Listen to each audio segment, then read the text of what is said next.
pasal soalan-soalan, pasal lawyer professional ke dia buat konten dekat TikTok, buat konten dekat YouTube. Ni aku pun tengah bercakap pasal undang-undang kadang-kadang cuma aku dia belum buat konten je lagi kat OnlyFans. Ramai orang tanya boleh ke tak, profesional ke tak. Pada aku, kita kena bezakan diri kita sendiri dan kita kena pisahkan kita punya personal identity kita.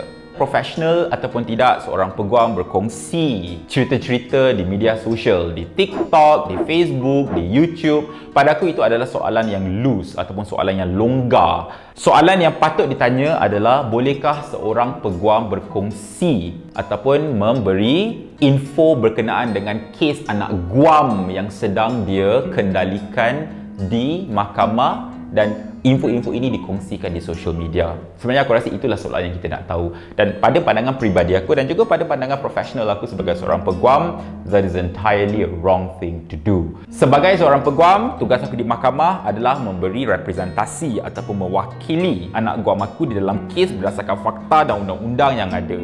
Tetapi sebagai seorang peguam dan aku sendiri sebagai manusia, aku suka share, aku suka mengajar berkenaan dengan bidang yang aku rasa aku ada ilmu sikit untuk share. Tak salah kalau kita memberikan info ataupun kita memberi ilmu berkenaan dengan undang-undang dan tidak semestinya perlu mengkaitkan dengan kes-kes yang kita sedang handle. Jadi bila aku tengok ada peguam-peguam yang buat di TikTok, aku tak ada TikTok tapi ada orang share, aku tengok dekat Facebook, dia mengatakan tadi aku dekat court, anak guam macam ni, hakim kata macam ni, anak guam macam ni, macam ni, macam ni. Pada aku personally, aku tak rasa itu adalah perkara ataupun itu adalah approach yang aku nak buat. Sebagai peguam, apabila aku dilantik untuk mewakili anak guam di mahkamah, tugas aku hanyalah di mahkamah. Again, professionalism masing-masing boleh difahami dengan cara yang berlainan. I just don't do that and I don't think it is my professional belief that the lawyer must carry the emotion or the facts that he is establishing in court outside of the court and proceeds to share it on social media. Kalau kita hanya memberikan komen berdasarkan kes yang sudah diberi keputusan oleh mahkamah, tidak ada masalah.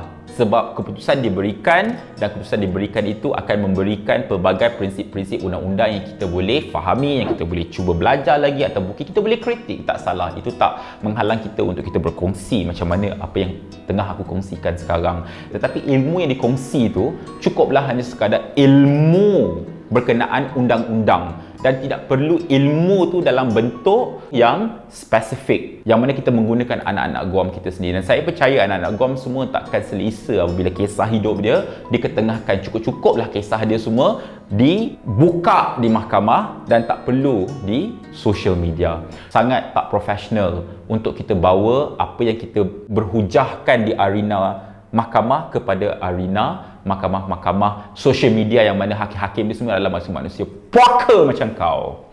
Terima kasih.